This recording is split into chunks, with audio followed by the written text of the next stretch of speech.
What is going on, guys? Welcome back to my channel. Today we're going to be doing something a little different. I think I've maybe only done this once on the channel before, but that is a movie review. We're going to be reviewing Supergirl, the new Supergirl movie today. I just finished watching it.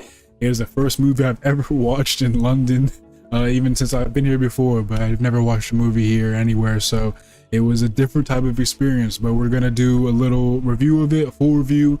I'm gonna start with my non-spoiler thoughts, and then we'll get into my full spoiler review for it. This is just for me personally. I doubt many people are gonna see this, but if they do, I felt like kind of voicing my thoughts out, and because I really wanted to kind of get into like more commentary on the things that I like. So I just wanted to get into this first movie of, I mean, not the first movie, I guess it's the first DCU movie of the year, right? First DCU project, really. But yeah, the movie theater I was in has some nice sofas, a pillow, which was cool. I'd never seen that before. That was a nice little touch, but it made the whole overall watching experience a lot more enjoyable for me, even just with that. So other than that, I just want to give you my full thoughts, so we're gonna hop right into it. But before I do, as always, my socials in the description.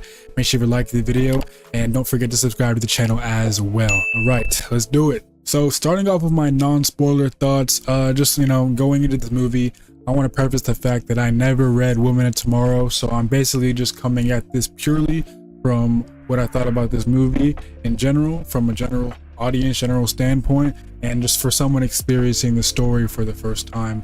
Overall, I enjoyed it personally. I feel like the reactions online right now are slightly too harsh for this, at least for the general audience. Like, if you read, like, I'll get into what I really think about the comparisons after I did a little research on the comic, but like, I understand it from a point.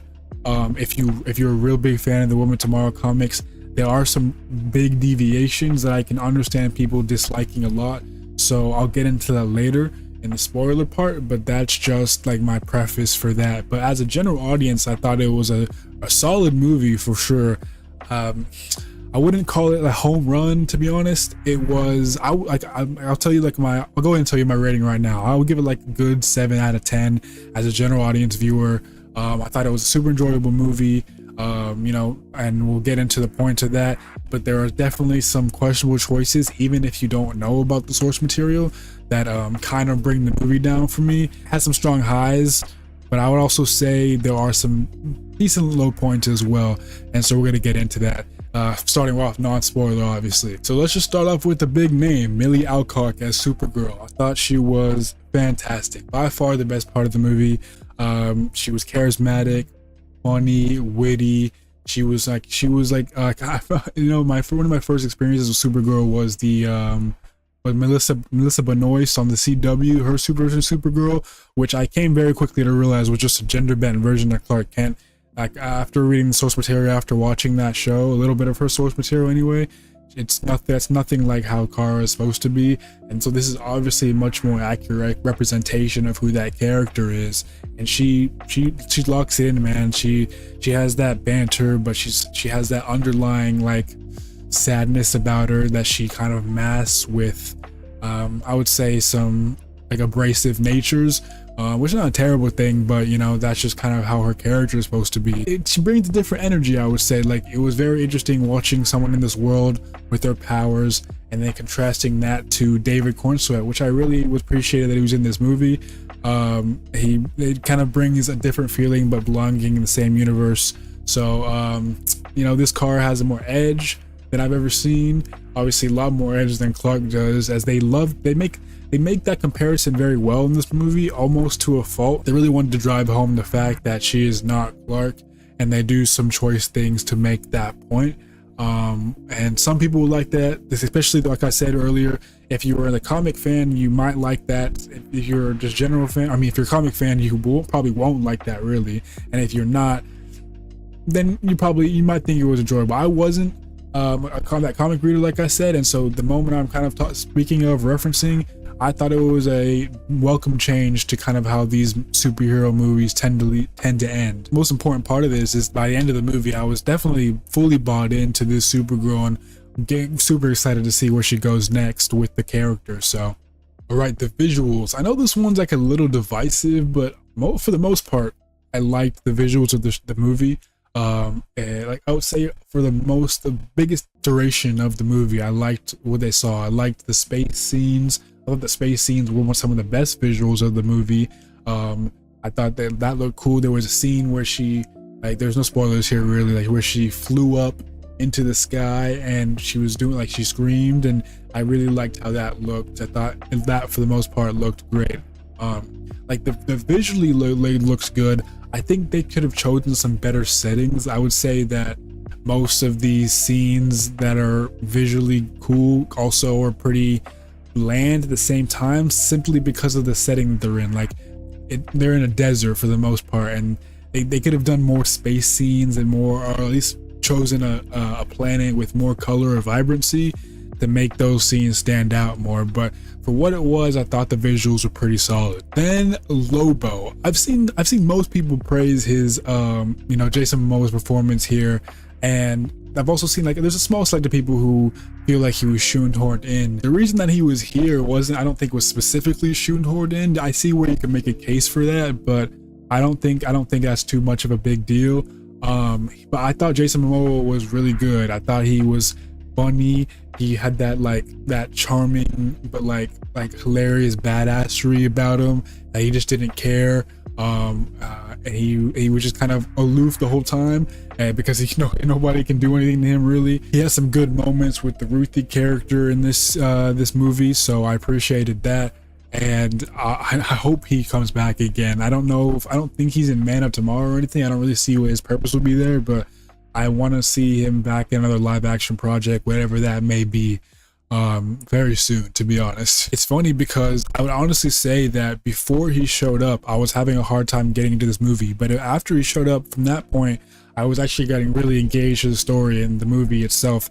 I think that was maybe a good half hour, 25 minutes in, 20, I would say. Before that, the movie just wasn't catching me, but I would say after that, it really started to pick up for me. Another thing that I liked was the Krypton backstory. I thought that worked really well. I think David Krumholtz was the guy playing Zor-El.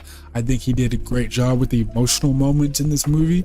I think that's where, honestly, most of the emotional moments came through, and because that also leads to one of the weaknesses I'll point out later, where there were some places where I felt like more emotion could have gone into it, but like for what we got, I feel like most of the emotion came from those scenes and the backstory of Krypton from Kara's perspective. But so I really liked that, and there's some other choice things I'll get into later, but overall I liked the backstory and how it kind of, and where the placement of it was, and kind of how it almost thematically lined up with the message that Kara is bringing out throughout this movie. I also thought the action was solid. I've seen people saying online that the action was terrible or choppy, and honestly, I'm not really on that wave. I understand some of the criticisms, to be fair, but there are definitely a few rough moments that I'll get into later. It kind of produced some generally fun sequences, I thought, with her and with Lobo. I think they did well for the most part there. That's just my personal opinion on that. And then for like the positive non-spoiler stuff, I would say the end of that would be David Cornswet. I really liked that he was in this movie. His addition felt like it was a good thing to do. It felt natural. He hopped right back into the Superman role. Getting to see him in a few extra scenes this year was very fun. He was in Superman last year, got some scenes here. He's had Man of Tomorrow next year. He's getting more screen time than Henry Cavill ever got, and that's why I leave it. The comparisons there. I just like that. I like universes. I like shared universes, and what this is, like the MCU, DCU. And so I like when there's a consistent track record of through lines going through these stories. So, and Superman so far is that through line, and which makes complete sense. The chemistry and contrast between Clark and Kara in this movie definitely works well, and I think it reinforces how exciting the future with them as a pair definitely could be. Now I'm gonna get into some like non-spoiler negatives that I have with the movie, and I'm gonna start with my biggest negative of the main villain, Krem. Terrible. Sorry. That was probably my biggest issue with the movie. Not a good villain, man. Incredibly one note. Honestly, really shallow antagonist. Could have done a lot better. And I saw that they changed his design from the comics. I'm not sure why they did that. It looked even worse in this movie with this little, I don't know what was on his face. The actor was really charismatic. I thought was fun, but they didn't do him any justice here, to be honest. In my eyes, there was no depth with him there. He didn't really feel particularly memorable or threatening, except for the fact that he just mercilessly, like, there was one scene where I was just surprised that it went down that way with him, and it got me a little shocked there. But that's really the biggest thing, emotion that he got out of me, was a little bit of shock, but nothing there was really substantial or significant with him. He's basically just evil because the story needed him to be evil, and it suffers because of that, to be honest. My second issue is the Ruthie problem. Ruthie as a character of the story just did not work for me. It just didn't work. Her revenge story was kind of the driving force of this movie. I really feel like it took away from Kara's more emotional moments and her emotional connection with Crypto that I feel like should have been the bigger core emotional point of the story, and I honestly just don't think that it was. So that's another big issue that I think takes off a little bit on the movie. Like, I honestly felt like the emotional core of Crypto took a back seat through like the whole middle section of the movie, and I don't think that's a good thing for what it's supposed to be. I think is that one of the bigger emotional cores in the Woman of Tomorrow comic. So that's just, I don't think that was a good writing choice in my opinion. And then the last point I'll get onto with my non-spoiler before I get like a little deeper dive in is the music and the needle drops. Overall, I liked the music when it was just like music, like a travel sequence or just her actually playing something in her head. But the needle drops, man, they weren't good. Especially there was the needle drop at the end of the movie, which was honestly horrendous, and I was sitting there like this. I'm like, nah, this is not good. Like, that is not a good needle drop. It didn't work for the scene, and there were even the scene itself. I had some odd directional choices in my opinion that I'll get into, but the needle drops, just overly going with those, too many. They didn't work, and those are also probably a problem with the structure of the story. Like, those needle drops, no. I also say a minor complaint, it did feel, I mean, all these movies feel like this, like I don't know why these modern movies feel the need to be overly quippy at times. Like, not everybody needs to have these interjection one note lines with these. It doesn't always need to happen. It just felt a little too quippy at times, and it's like, I guess you're trying to make it really more comic-y, and like, it just, in live action, I feel like these quippy moments just don't always work to me. But that's just my own personal issue that I gotta get over, I guess. But yeah, you can see from my non-spoiler thoughts that, you know, there are definitely some good parts and some bad parts that can kind of equate to a very, for me, I would say slightly above average movie. Like, very slightly though, but like, I would say it's a solid movie. It's just there's some things holding it back that I'm gonna get into my grievances right now, to be honest. Okay, so from this point forward, we are talking full spoilers, full spoilers. That you've been warned. Full spoilers. I'll probably do those chapters on this video so that we don't have to go through any issues, but full spoilers once again. Before I talk about my grievances, like I just said, I'm going to talk about some of the spoiler positives again. That like I was saying, this movie does a very like heavy-handed job of trying to show you that Kara is not Clark, and they do that in a big way at the end of the movie with Kara killing Krem. I was honestly kind of happy with that. As a general audience viewer, I know it plays out differently in the Woman Tomorrow comic, but as not knowing that before I watched the movie, I thought that was a fun choice, because I was kind of groaning towards the end. They were going to go the typical route of "don't kill him, it'll change you forever" speech. You'll never feel truly happy. Like, yeah, I was like, I have heard this in every superhero movie in the past like 8 years, man. Like, I just wasn't having that. I was like, of course it ends this way. But after, you know, Ruthie walks away and she decides not to kill Krem, Supergirl kills him. And I was like, I honestly was not expecting that. Her standing over him with the sword, wearing that Supergirl emblem, or this, you know, the House of L emblem. It was like a very staunch, different than anything that Clark would do. And I did enjoy making that distinction, although it is nowhere near comic accurate. And so for the people who like that comic and read that comic, I can understand your grievances to a point. Okay, and going a little deeper into Ruthie, like I said, she just didn't work for me, and I found her pretty frustrating, honestly, through a lot of the movie. She was constantly not listening. She was constantly putting herself in danger only to be saved by the plot, really. And because she almost got herself killed multiple times. Like, there was like one moment in where she took initiative and actually did something, like handled something on her own while Lobo was watching in the prison. I thought that was a good moment for her, but other than that, she was basically fodder the entire time. She kept getting snuck up on, getting backhanded and everything, getting captured, put in prison or something. I didn't appreciate that. I thought she just kind of held her down in the story, and she ended up not really doing anything. And we're supposed to care about these people we saw in the first 5 minutes of the story get completely executed for nothing. And the way that her brother came out real stupid, like I know he had his headphones on, but that was kind of like a comical way for everything to go to shit. Like, he comes out, startles everyone, and he dies, and everyone just dies too. Like, that was just a little OD to me. Her story just did not work for me, to be honest. And then, I was thinking, I never said this because I don't think I ever did a Superman review, but I was hoping that the whole Jor-El basically being evil thing was somehow going to be subverted throughout these next few movies. It does not seem like that's the case. In fact, I think this movie standed 10 toes down on the fact that Jor-El is a bad man.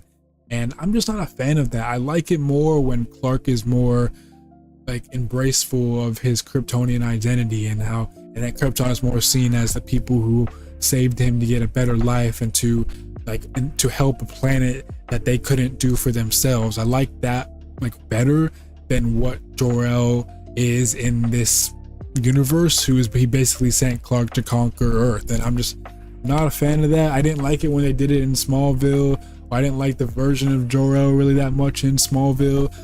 I'm not a fan of that version of Krypton. It's not really Krypton in this sense, because Zor-El was pretty benevolent and looking out for the country and their city of Argo.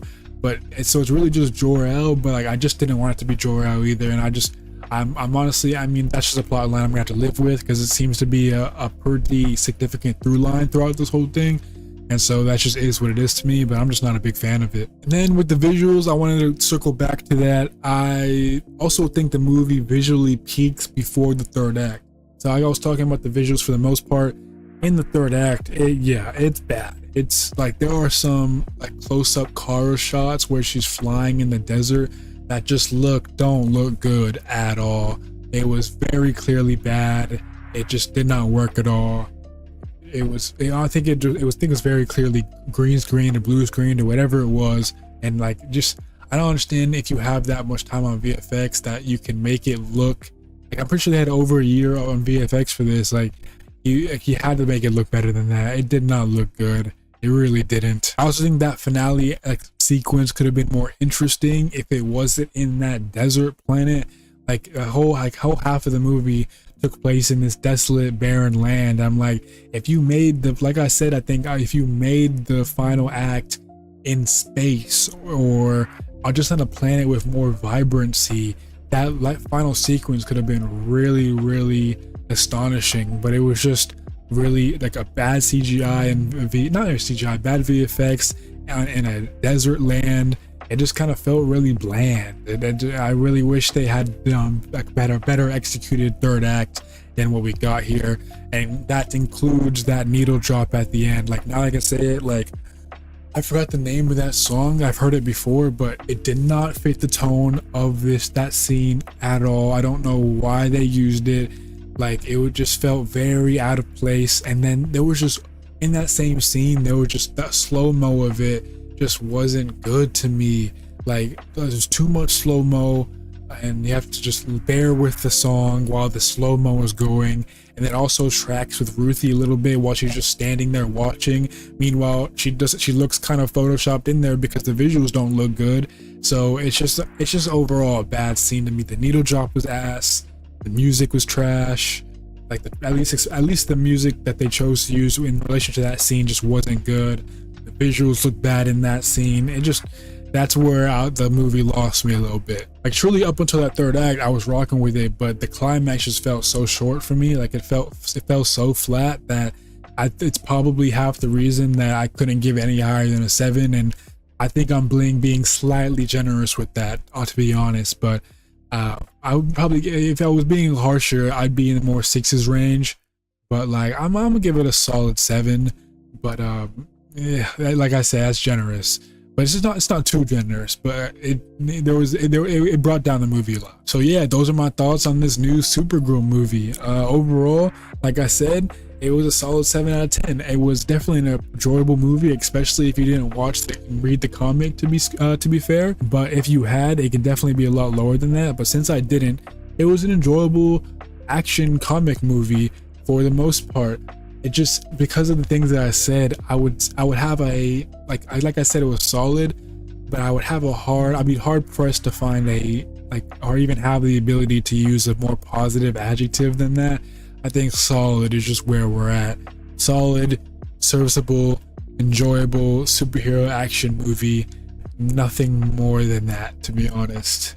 Which isn't a bad thing, but like coming off of at least what I think was a great start to the DCU, there's a lot of momentum here. I don't think it broke the momentum, in my opinion. Some critics will say otherwise. Don't listen to the grifters, by the way. It didn't break the momentum, but I feel like it didn't push it forward any.